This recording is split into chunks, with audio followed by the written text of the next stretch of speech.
Born Li Yunhe, trained as an actress, reborn as Jiang Qing, and remembered as the infamous Madame Mao, she played every role history would let her, and then some it wouldn't. From a stage-lit dreamer in war-torn China to the architect of the Cultural Revolution's nightmare, Jiang Qing rose through propaganda, performance, and sheer political vengeance. Silenced for 30 years, she came back with a voice sharpened into a weapon and wielded it with operatic fury. Her story is not a biography. It's a cautionary epic of power, ego, ideology, and revenge, where the applause always came at someone else's expense.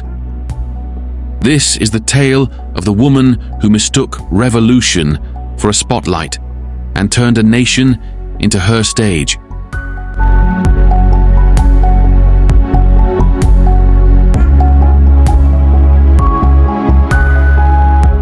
Jiang Qing, born Li Yunhe in 1914 in Zhejiang, Shandong province, came from a deeply unstable family background. Her given name, meaning crane in the clouds, stood in sharp contrast to the grounded and often grim realities of her early life. Her parents had a significant age difference, her father being over 30 years older than her mother, resulting in a marriage strained by generational and temperamental divides. Her father was reportedly a violent alcoholic who, when Li was 6, abandoned the family. This left her mother with limited options for survival and ultimately led her into sex work to support herself and her daughter. Li spent much of her early childhood waiting at home while her mother returned each night with a new companion. As time passed and her mother began to focus on more financially stable men, Li was placed in the care of her maternal grandparents in Jinan, the provincial capital. These early experiences profoundly shaped Li's worldview.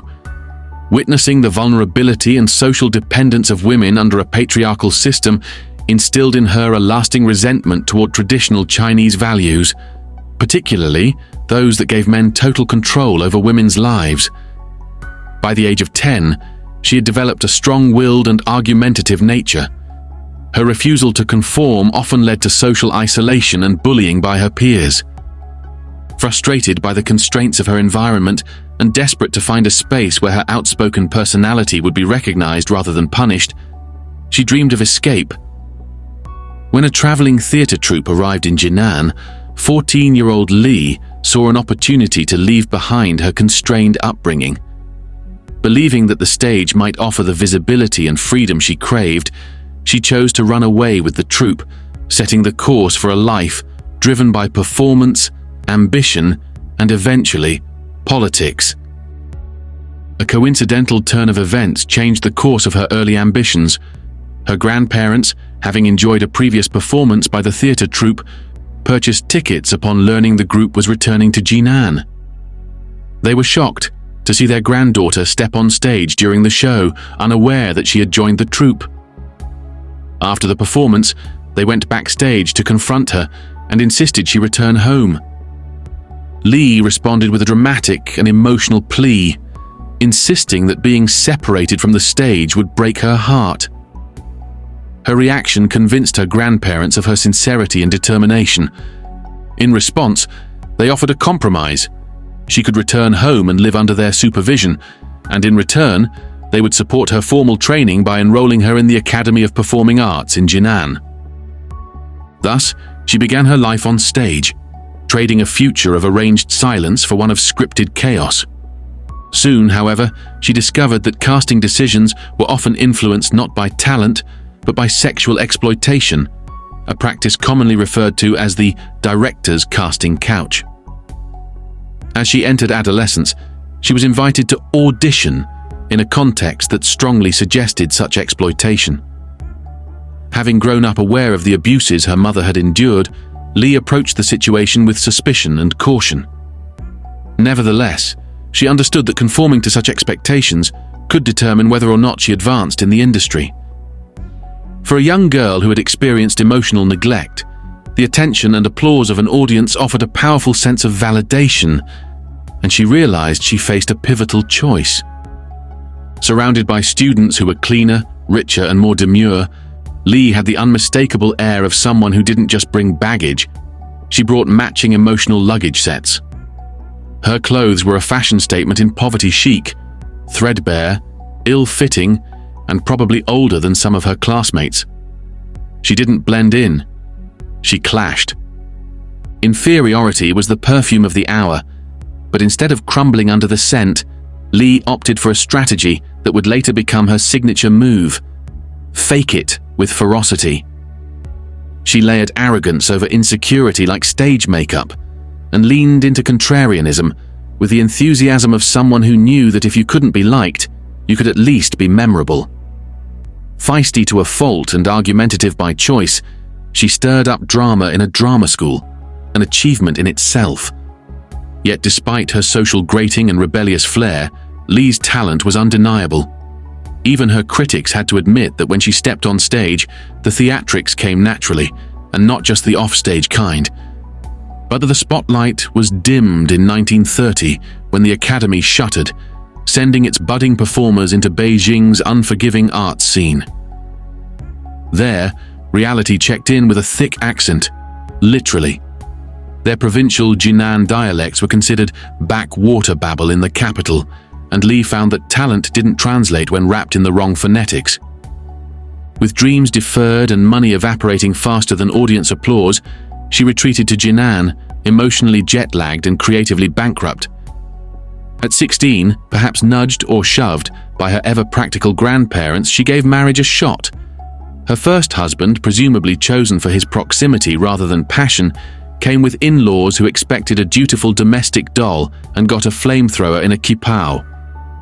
Her mother-in-law quickly declared her lazy, which in Chinese mother-in-law speak is code for not enslaved enough. Li did not take kindly to the whole know your place philosophy.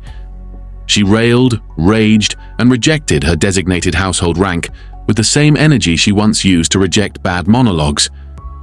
And so, the marriage imploded faster than a paper set in a monsoon. It lasted only a few months but served its purpose. Li walked away with clarity, a bruised ego, and the satisfying knowledge that she was categorically not housewife material. After tossing her first marriage into the matrimonial shredder, Li grabbed what little she owned and hit the road for Qingdao University, an institution celebrated not just for its academic clout, but also for its unapologetic passion for theatre and the arts. It was here, amid scholarly debates and dramatic dialogue, that she found more than just stage lights. She fell head over high heels for a radical left-wing student whose heart beat to the sound of revolutionary anthems. In a modern twist on courtship that required no official paperwork, the pair exchanged vows in a ceremony that was as informal as it was incendiary. But the script of revolutionary love has its share of tragic interludes. When her dashing partner landed behind bars for his political fireworks, Li was left reeling in sorrow. The pain was compounded upon his release, and he bailed on their domestic drama to pursue his own radical agenda. Alone, heart-bruised, and a little wiser to the fickle nature of romantic alliances, Li wasn't one to linger in the limelight of despair. Instead, she mustered the resilient spirit of a seasoned actor and packed her emotional bags once more. With Shanghai's brilliant neon promise beckoning like the ultimate marquee of reinvention, she set off for the big city. Welcome to the 1930s Shanghai, where the jazz was hot, the politics hotter, and moral ambiguity ran on tap. Nicknamed the Paris of the East, the city was a riotous stew of cultures, cabarets, and collapsing empires. It was also one of the rare places in China where women could be more than obedient daughters or decorous wives. For an ambitious, stage-obsessed rebel like Li, it smelled like liberation. At this existential fork in the road, Li saw two signposts: follow in her mother's stilettoed footsteps and become a courtesan, dependent on men's wallets and whims, or break onto the silver screen as a movie star, idolized and self-directed. She picked the latter, proving once again that she preferred the camera's cold gaze to a client's wandering eye. Breaking into Shanghai's underground theater scene, she scraped by, performing in minor productions for majorly minor pay. But she also threw herself into political rebellion, distributing anti-government leaflets and performing in anti-establishment plays. She might have imagined herself as a tragic heroine of the people, but in the eyes of the authorities, she was just another troublemaker in lipstick. The state didn't offer reviews, just jail time. In 1934, she was tossed into prison for subversive activities and spent 3 months enjoying the hospitality of the Chinese penal system. While the harsh conditions chipped away at her health, she belted out Chinese opera arias like a diva in solitary confinement, because if you're going to suffer, you might as well do it in key. Upon release, she decided to rebrand. Goodbye Li Yunhe, hello Lan Ping, a name that means blue apple, equal parts poetic and mysterious. Reinvention, after all, was cheaper than therapy. Her gamble paid off. In 1935, Lan Ping landed a breakout role in Ibsen's A Doll's House, the Norwegian domestic drama that might as well have been autobiographical at this point. Playing Nora, the woman who walks out on a suffocating marriage to a controlling older man, Lan Ping didn't just act the part, she was the part. Audiences wept, critics raved, and directors came flocking, scripts in one hand and offers in the other. But there was a catch, as always. The casting couch loomed yet again. In an industry where actresses were often treated like actresses by day, escorts by night, the subtext was always unsubtle. Sleep your way to stardom, or sleep on the streets. Lan Ping, however, decided she'd rather be poor than pliable. Fueled by a growing feminist consciousness and sheer disdain for being anyone's object, she refused to pay for fame with her dignity. She wasn't going to let her body be a stepping stone, unless, of course, she was stomping on the patriarchy with it. To a point, Lan Ping's defiance paid dividends. With her photogenic features, long cascading hair and an independent streak, she stood out like a firecracker in a field of sparklers. While her contemporaries were perfecting the art of obedience, she offered something new. A woman who wasn't afraid to say her lines and rewrite them when necessary. Her magnetic presence earned her acclaim on both stage and screen, not to mention a slew of marriage proposals that ranged from mildly flattering to absolutely not. But none of her performances ever quite touched the raw brilliance of her turn as Nora in A Doll's House, where the art imitated her life so closely it probably needed a restraining order. That performance didn't come from rehearsals, it came from a lifetime of bristling under someone else's script. During her 4-year Shanghai run, Lan Ping got romantically tangled with Tang Na, an art critic with a pen dipped in praise and eventually poison. He reviewed her films, then reviewed her life, and finally married her. Their relationship was passionate in the way tornadoes are passionate, dramatic, destructive, and loud. Unsurprisingly, it imploded, with Lan Ping walking out, having realized she was more suited for political revolutions than emotional ones. This breakup, unfortunately for her, came with a press tour. Tang Na's buddies in the journalism world, armed with broken hearts and even more broken ethics, took to their typewriters with the zeal of men avenging a friend scorned. Lan Ping was swiftly recast in the media as a cold, calculating, career-climbing villainess, less woman, more walking ambition in high heels. The newspapers didn't just blacken her name, they took it out back, buried it, and danced on the grave. Tired of playing the villain in someone else's drama, Lan Ping clapped back with an essay titled My Life, part manifesto, part burn book. It laid bare the exploitative underbelly of the film industry and criticized the way it devoured individualism for breakfast. She called out the same system that had once handed her a script and a smile, only to demand she leave her soul at the door. In short, she'd found her voice, and it wasn't reading lines anymore. It was writing them. Then came 1937, and with it, the final curtain call for Shanghai's golden age. The Japanese invaded, and the city froze in time, its neon glamour extinguished by military boots and gunfire. For Lan Ping, the invasion wasn't just a geopolitical crisis, it was a plot twist. The movie career, already wounded, took its last breath. And like any seasoned performer, she packed her bags and vanished into the wings, specifically to Yan'an, the Communist Party's dusty headquarters in Shanxi province. At 24, Lan Ping was once again reinventing herself. 2 failed marriages, 1 cancelled film career, and a smouldering sense of purpose in tow, she turned to politics. In politics, she saw something that the stage had never quite delivered. Not just admiration, but transformation. The power not just to perform, but to command. And right on cue in the smoke and slogans of Yan'an, she would meet the man who would give her the biggest stage yet, and a front row seat to history, tragedy, and absolute power. After arriving in Yan'an, the wartime base of the Chinese Communist Party, Lan Ping initially found herself continuing in the familiar role of actress, performing in revolutionary plays. Though she had hoped that her relocation would mark a transition into more serious political engagement, she instead found herself stuck in what felt like a repetitive cycle. The revolutionary theatre, which had once seemed like a stepping stone, now resembled a treadmill. Despite her growing disillusionment, her performances, though not especially distinguished, caught the attention of a significant figure, Mao Zedong, the Communist Party leader.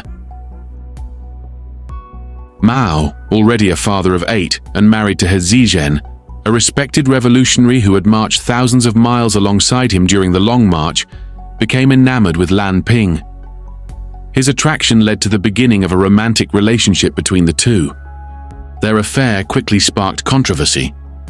Mao's personal life had long been a subject of internal concern, but this particular relationship was especially sensitive. Many party members expressed open disapproval, viewing Lan Ping as politically opportunistic and accusing Mao of recklessness. Criticism intensified as some cadres accused Mao of being a sexual predator, while Lan Ping was labeled, disparagingly, a political climber and prostitute. Despite the backlash, Mao's dominant status within the party hierarchy shielded both of them. His personal charisma and revolutionary legacy rendered him effectively untouchable. In a dramatic meeting with senior party officials, Mao is said to have insisted that he could not continue to lead the revolution without Lan Ping by his side. Given his stature, the leadership reluctantly conceded, but they imposed strict conditions. Among these was a particularly consequential demand directed at Lan Ping. If she wished to remain with Mao, she would have to withdraw entirely from political life for 30 years. For the 24-year-old Lan Ping, who had long aspired to political influence, this condition amounted to an ideological exile. And yet, she agreed. Maybe it was love. Maybe it was survival. Maybe it was the long game. On Mao's advice, Lan Ping rebranded herself yet again, this time adopting the name Jiang Qing, meaning green waters. It had a poetic ring to it, sure, though in hindsight it sounds suspiciously like a laundry detergent. Along with the name came a new look. Out went the flowing locks of Shanghai glamour. In came a close-cropped, boyish cut, less movie star, more revolutionary intern. She took up the role of dutiful consort like a method actor prepping for the most tedious part of her career. But within that quiet wife persona, a storm was brewing. Jiang couldn't help but feel she had wandered back into Ibsen's A Doll's House.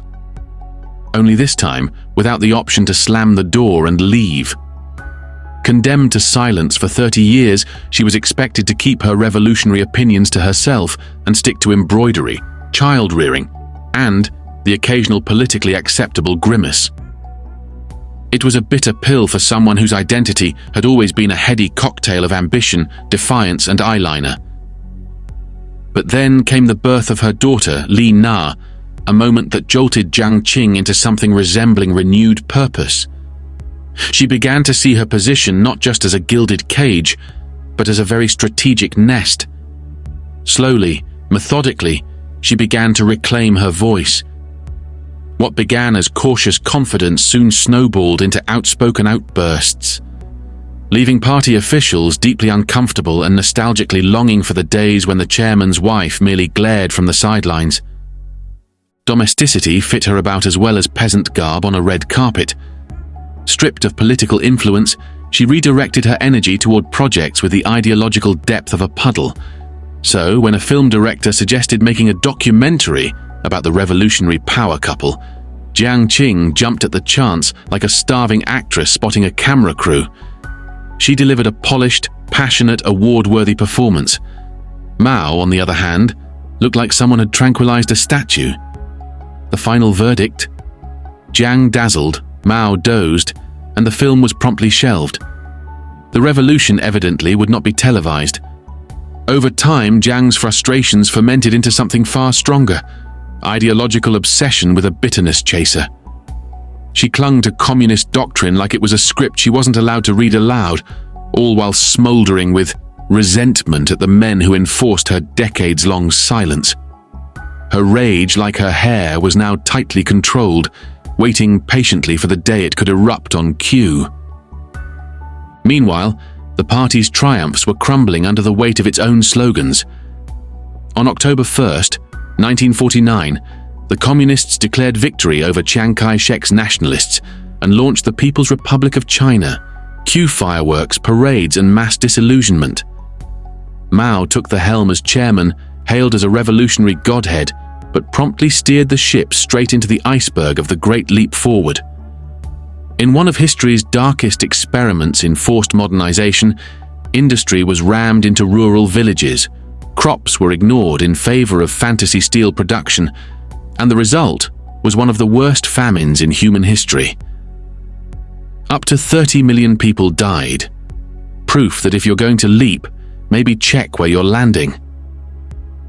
When the campaign finally imploded under its own bloated ambition, Mao's colleagues had seen enough. They didn't oust him outright. After all, treason isn't great for one's pension, but instead gave him a nice symbolic title and shoved him aside like a dusty bust of Lenin. They appointed themselves the real power brokers, imagining they'd retired Mao to the ideological gift shop. But what they forgot was that behind Mao stood a woman with 30 years of bottled rage, theatrical training, and a flair for the dramatic. With Mao's grip on power slipping and the party attempting to put Grandpa Revolution out to ideological pasture, Jiang Qing made her grand return, re-entering stage left from Shanghai, where she had been revisiting old haunts, rekindling theatre world connections, and generally behaving like someone who had been plotting Act 3 of her life while everyone else thought the show was over. Her time in the city wasn't just nostalgic, it was strategic. And it wasn't tea she was sipping in the opera houses. It was intel. Back at Mao's side, Jiang Qing found the romance had fizzled, which wasn't surprising. Their relationship by now was less husband and wife, and more dictator and political ghostwriter. Mao had long since redirected his affections to a rotating cast of fresh-faced rural ingenues, recruited straight from the fields and allegedly straight into bed. Jiang accepted this arrangement with the icy detachment of someone who understood the real power wasn't under the sheets. It was in the scripts. And so she handed him one. A seemingly innocent play she claimed was subversive. It dared to portray authority figures in a less than reverent light. To Jiang, this was her cue. She and Mao began discussing how dangerous culture could be when it wasn't properly curated. Plays, novels, opera was now suspect. Art wasn't a mirror anymore, it was a weapon, and Jiang was ready to wield it. In 1966, the couple launched the Great Proletarian Cultural Revolution, a misnamed exercise in mass hysteria that made previous purges look like minor casting changes. For Mao, it was a political reboot, a way to stomp back onto the stage after being pushed into symbolic semi-retirement. For Jiang, it was her long-delayed solo act. Her 30-year political muzzle was off, and she was ready to scream. Appointed deputy director of the Cultural Revolution, Jiang was finally free to speak, and what she said was usually terrifying. Mao had effectively released a monster. Joining forces with three equally zealous comrades, Zhang Chunqiao, Yao Wenyuan, and Wang Hongwen, Jiang formed the now infamous Gang of Four. Together, they turned China into a national theatre of cruelty, where ideology was a blood sport, and dissenters were props in a tragicomic performance of state violence. Their mission? To seize control of policy from the conservative faction led by Deng Xiaoping and usher Jiang Qing into the role of Mao's political heir. That's right. After decades of pretending to be a silent spouse, she now wanted the top billing, curtain call, and all the standing ovations. During the Cultural Revolution, China's educational institutions were effectively dismantled. Senior schools and universities were closed, halting formal education for millions of students. In their place rose the Red Guards, a mass movement of predominantly young people, many in their teens, who had known only communist rule and were ideologically shaped by state propaganda. Numbering in the millions, the Red Guards rapidly became a dominant force, at times wielding more practical authority than the official military. The Cultural Revolution's ideological thrust soon turned inward, targeting veteran members of the Communist Party itself. Those considered part of the old guard were labeled revisionists, enemies of revolutionary purity. Under party direction, the Red Guards were mobilized to eradicate all traces of bourgeois, feudal, and traditional culture. This included intellectualism, religious practices, Confucian values, and any perceived symbols of privilege. The result was a nationwide campaign of persecution and destruction. Teachers, once pillars of Chinese society, were publicly humiliated, tortured, and in many cases, killed. Schools at all levels, including junior institutions, were shut down.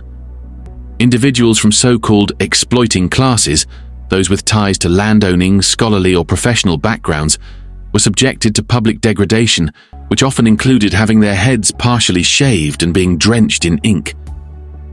Tens of thousands, possibly more, were sent to re-education through forced labor in rural camps, where conditions were harsh and mortality rates high.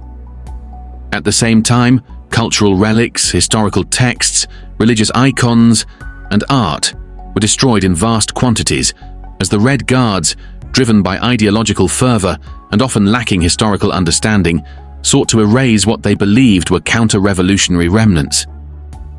Jiang Qing, once the stifled wife, now the iron-fisted dramaturge of destruction. Whatever early dreams she may have had of feminist reform or worker empowerment had long since dissolved in the blood-streaked pages of revolutionary fervor.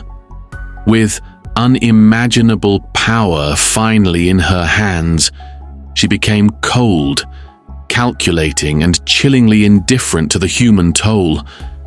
Mass persecution wasn't collateral damage, it was a feature.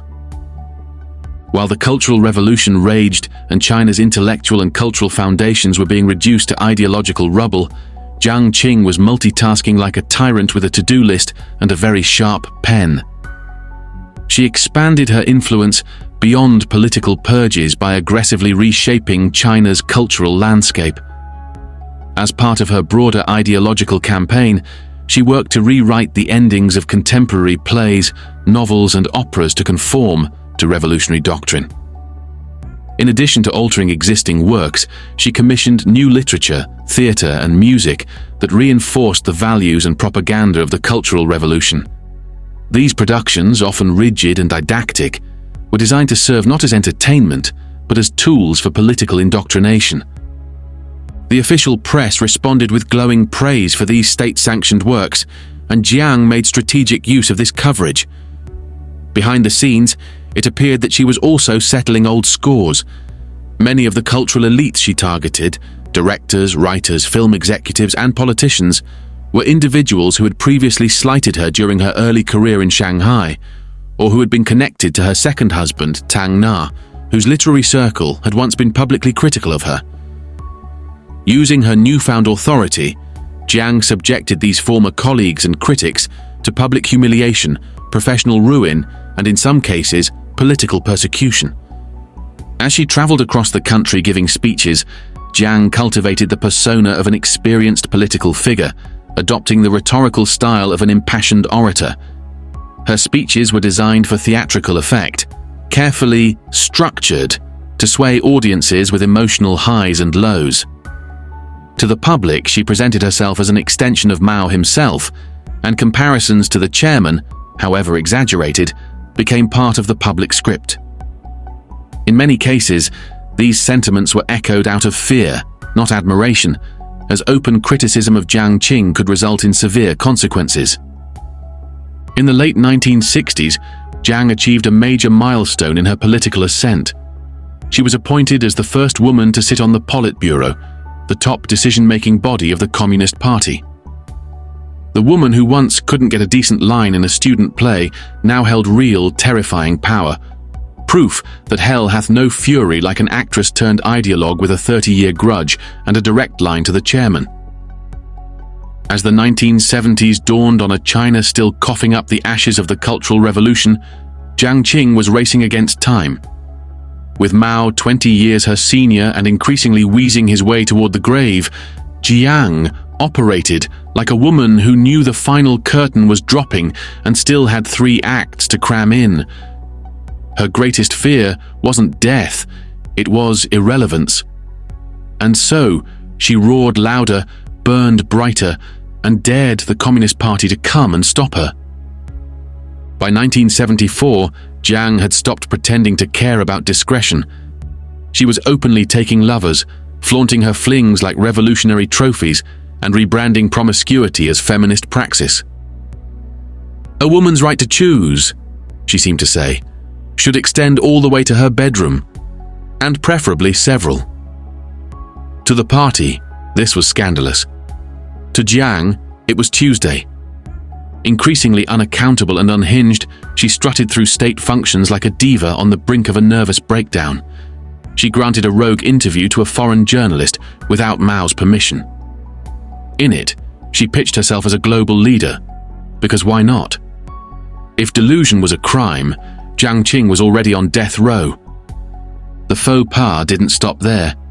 Her most visually offensive sin, signing autographs in red ink, a color traditionally reserved for emperors. It wasn't just a fashion choice, it was a middle finger to tradition and a neon sign screaming, "I'm not done yet." Whether it was an act of disdain or yet another theatrical flourish from a woman addicted to her own legend, the message was clear. Jiang Qing still believed she was destined to rule, and she was willing to die, or worse, embarrass everyone, to get there. But backstage, the revolution was falling apart. Even the Red Guards were getting restless. The very youth who smashed temples and terrorized teachers in her name were now sick of the chaos. By early 1976, martial law was declared to restore order, effectively ending a decade of national psychosis. Mao slunk into the shadows, battered and exhausted. Jiang, however, could not hide. She had taken every bow, every ovation, and now the audience wanted a refund. On September 9, 1976, Mao Zedong died, and with him the last thin veil of protection between Jiang and the wrath of the nation. With no clear successor, power was up for grabs. The Gang of Four, Jiang and her 3 revolutionary co-stars, plotted military coups in Shanghai and Beijing, a move so tone-deaf it could have been choreographed by a blindfolded goose. Enter Deng Xiaoping, the quiet pragmatist with impeccable timing. On the 6th of October, guards burst into Jiang's quarters and arrested her mid-script, hauling her off to Qincheng prison, where she'd sit for 5 years, presumably with a lot of time to reflect. When the trials finally arrived, China was in no mood for nuance. Still shell-shocked from a decade of ideological carnage, the public couldn't bring themselves to criticize the late chairman. Mao had, after all, been sold as the sun in every sky. But his wife? Oh, they had notes.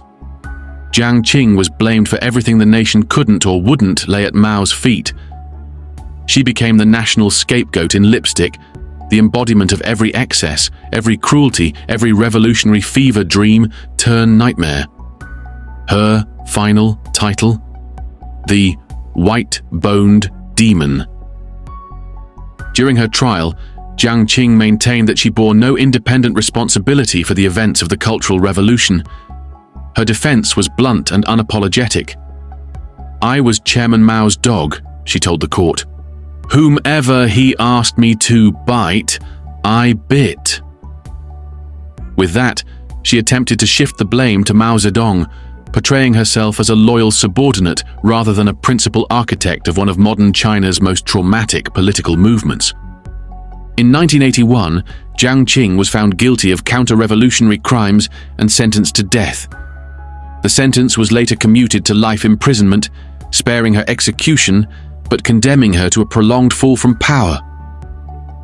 For the next decade, she remained incarcerated under strict surveillance. In her later years, Jiang's health deteriorated. At the age of 77, she was diagnosed with throat cancer and transferred to a hospital.